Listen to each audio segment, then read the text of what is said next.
Can you believe it? A father, who raised his daughter with his own hands, became the one who used a chainsaw to dismember his own biological daughter. And not only that, he tried to dispose of the body at a deserted beach, hoping the sea waves would forever bury the truth. March 2024. Gorai Beach, Mumbai. A black plastic bag floated on the water. When it was opened, the police were horrified. Inside were dismembered human body parts, headless, the face unrecognizable. The case immediately shocked all of India. The press called it one of the most horrifying dismemberment cases to ever occur in Mumbai in the past decade. Who was the killer? Why did he kill his own daughter? And what lies beneath the surface of a seemingly normal family? Join me as we retrace every step of this crime. From the moment the body was discovered to when the verdict was delivered. The case occurred in early March 2024 in the coastal area of Gorai, a well-known location in Mumbai, India. This is a place often visited by locals for weekend relaxation. But on the early morning of March 2nd, a horrifying scene caused the area to be completely sealed off. The victim was Ashwini Suresh Dok, a 22-year-old woman living with her family in the Kandarpada area, Dahisar, in northern Mumbai. Ashwini worked at a private beauty salon and was described by neighbors as a quiet, reserved, but polite person, with no known conflicts with others. Her father, Suresh Dok, 53 years old, was a manual laborer who had been separated from his wife for many years. Ashwini lived with her father and younger brother in a small rented house in a poor slum area in Dahisar. After her mother left, Ashwini almost took over the role of caring for the family. Initially, the relationship between her and her father was considered normal. But later, neighbors reported often hearing loud arguments from inside the small room, especially between the father and daughter. Regarding her family background, Ashwini once lived with her mother, but after an incident, she returned to live with her father. Neighbors said Mr. Dok was hot-tempered, patriarchal, and controlling toward his children. Meanwhile, Ashwini was discreet and rarely shared about her personal life, even with close acquaintances, before the incident occurred. No one expected that family relationship to end in a horrifying crime. The young woman was brutally murdered, her body dismembered, and her biological father was the one who committed the act. Early in the morning of March 2nd, 2024, a local resident near Gorai Beach, on the western side of Mumbai, discovered a large black plastic bag washed ashore by the waves. As he approached to check, he smelled a strong foul odor and immediately reported it to the local police. Within minutes, the Borivali police unit and forensic staff arrived at the scene. Inside the plastic bag were dismembered human body parts. There were no identification documents, no recognizable clothing, and most notably, the victim's head was missing. The body was cut into multiple pieces, showing signs of being severed with a sharp tool. The police immediately sealed off the area and began searching for other plastic bags that might have drifted along the beach. Within 24 hours, a total of 3 plastic bags containing different body parts were found along the beach. The scene shocked all of Mumbai. This was not just a murder case, but a dismemberment, an extremely rare and particularly serious act in Indian society. Local media quickly reported the case, calling it the Gorai dismemberment. The news spread rapidly through social media. Residents around the Dahisar area, not far from Gorai, began to stir as word spread about a young woman who had been missing for several days. The missing person was identified as Ashwini Dok. She had been reported missing since late February and was last seen at her workplace. Mumbai police immediately connected the missing person report with the headless body found in Gorai. The body parts were sent to the hospital for forensic examination, and fingerprint and DNA tests were conducted to confirm the identity. Preliminary results indicated the victim was female, aged between 20 to 25, and her height and physique matched Ashwini's description. One notable detail: during the inspection of the plastic bags, Police found a small wrapping paper, wet but partially legible, bearing the logo of a grocery store in Kandarpada, Dahisar. This small clue later became a key detail that led the investigation back to the victim's residence. When police approached the Doak family's rented home, they noticed a strange smell coming from behind the room. The victim's father, Suresh Doak, behaved unusually. He did not panic nor appear anxious about his daughter's disappearance. His answers to the police were evasive and contradicted statements from relatives and neighbors. Police quickly brought him in for formal questioning. Meanwhile, the forensic team continued examining the house. In the bathroom, they found faint traces of blood that had been cleaned. In the sink, there was a large knife and several plastic bags, similar to the ones used to hold the body parts. Crime scene analysis showed that this was the place where the victim was murdered and dismembered. Less than 48 hours after the first plastic bag was discovered, Mumbai police had identified the prime suspect, the victim's biological father. Immediately after the dismembered body parts were discovered and suspected to be related to the disappearance of Ashwini Doak, Mumbai police launched a criminal investigation. The first priority was to confirm the identity of the victim. Using DNA samples from the body and comparing them with those of family members, the police quickly confirmed that the victim was Ashwini Suresh Doak, 22 years old, a resident of the Kandarpada area, Dahisar. Identifying the victim provided a clear direction for the investigation. Detectives immediately approached the last people who had contact with or lived with Ashwini, including her biological father, Suresh Doak, who lived in the same house as his daughter.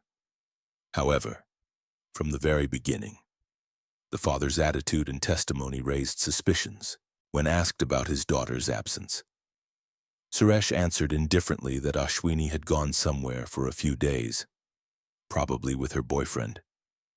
He did not report it to the police, did not search for her, nor did he inform relatives or neighbors. This was completely contrary to the usual reaction of a father when his daughter goes missing without reason. During questioning, Suresh showed several inconsistencies. At one point, he claimed his daughter left on February 28th, but later said it was on March 1st. When asked whether Ashwini had called or texted, he avoided answering and said he couldn't remember clearly. These small but inconsistent details drew further attention from the police. Investigators then returned to the family's rented room for a thorough inspection. In the bathroom, they found suspected traces of blood that had been cleaned using detergent. A large knife, showing signs of recent use, was collected for forensic analysis. Additionally, thick plastic bags identical to those used to contain the body parts were found in the kitchen, notably from surveillance footage of nearby shops.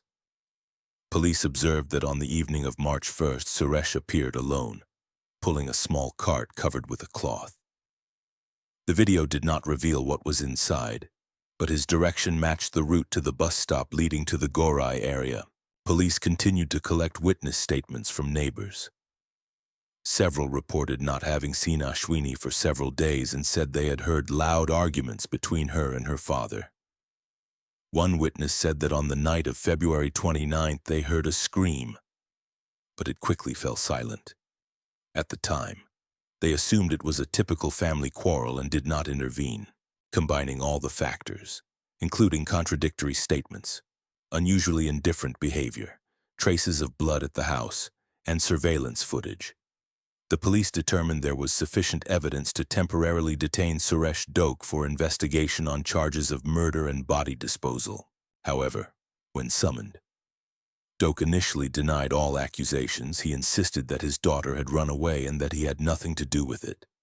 But after just 24 hours of continuous interrogation, faced with irrefutable evidence, he began showing signs of hesitation, avoidance, and gradually fell into a state of panic.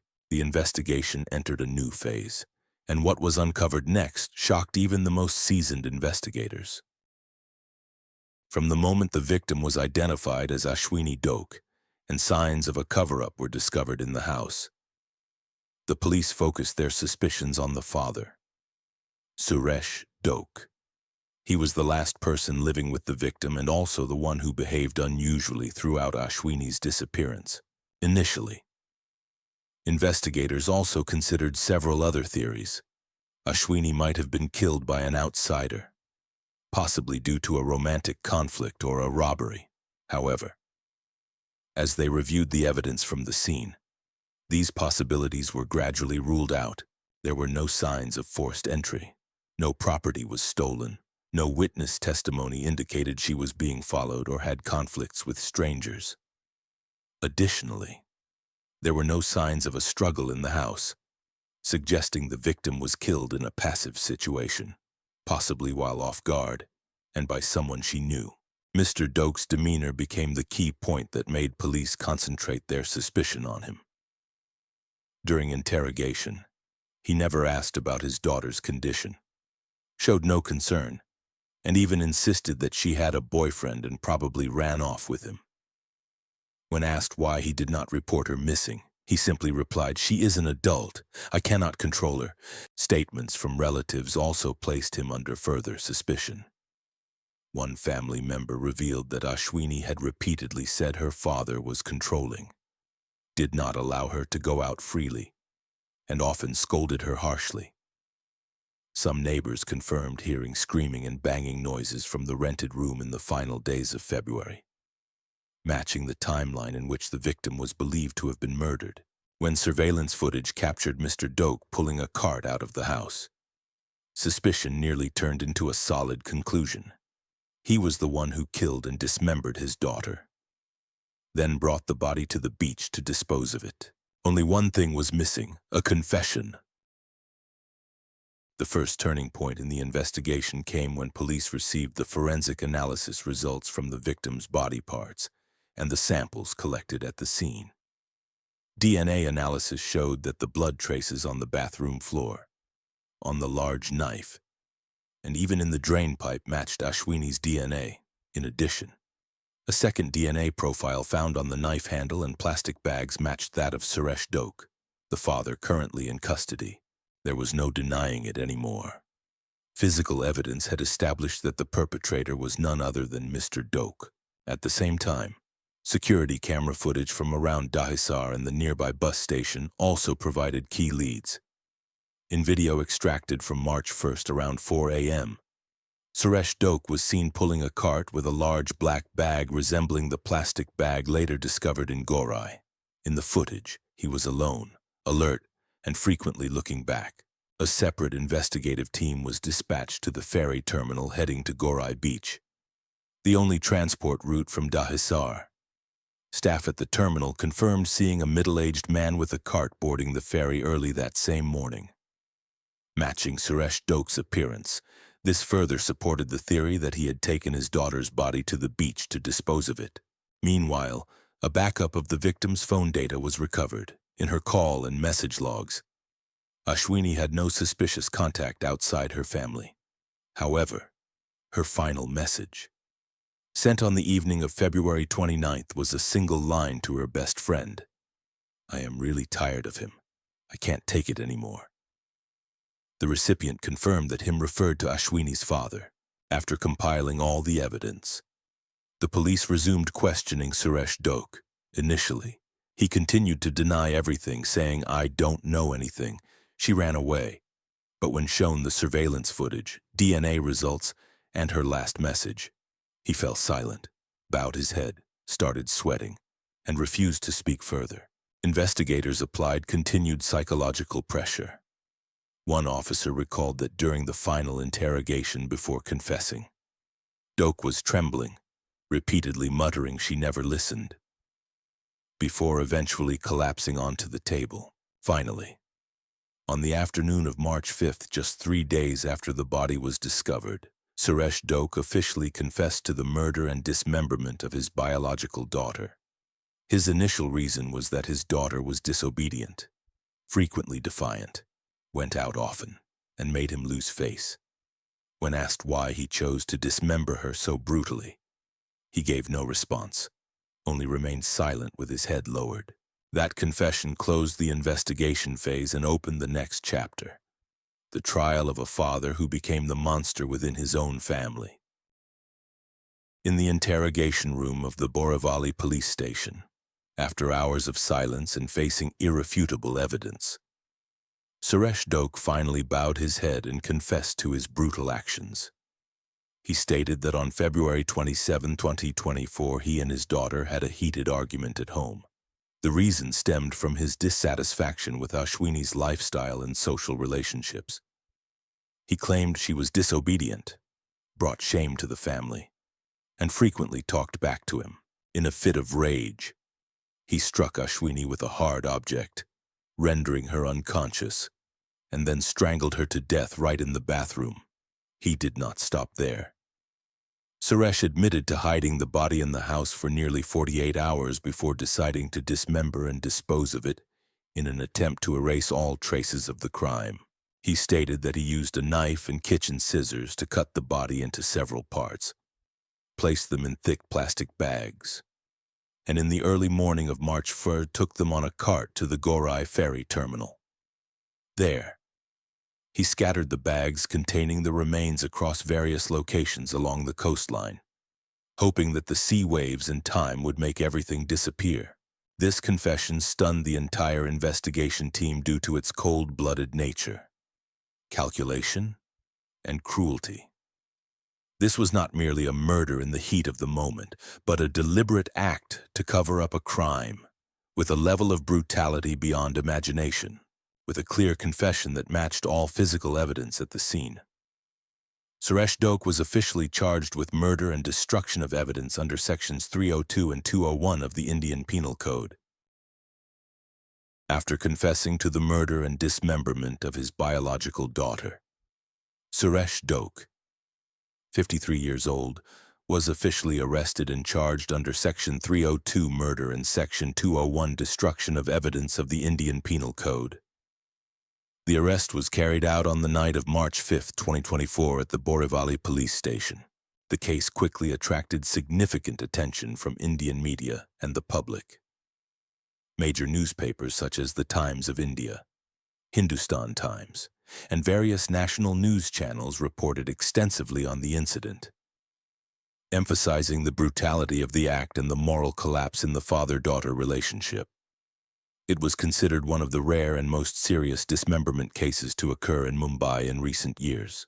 During the initial phase of the trial, the police presented a full range of evidence, including DNA results, surveillance footage, witness testimonies, the murder weapon, material evidence from the scene, and notably, the suspect's full confession. The local court in Mumbai approved extended detention for Mr. Doke to support further investigation and initiated formal prosecution procedures, according to court records. No lawyer came forward to represent Mr. Doke privately due to the public outrage over the crime of murdering and dismembering his own daughter. During preliminary hearings, he did not contest the charges and remained silent before the media. As of the end of 2024, the case was still under trial at the Mumbai Criminal Court, with a high possibility that Suresh Doke would face either life imprisonment or the death penalty, depending on the court's final ruling. The verdict is expected to be delivered in 2025 once all legal procedures are completed. This case has not only left a legal scar, but also forced Indian society to confront deeper questions about family dynamics, toxic control, and distorted psychology within closed environments.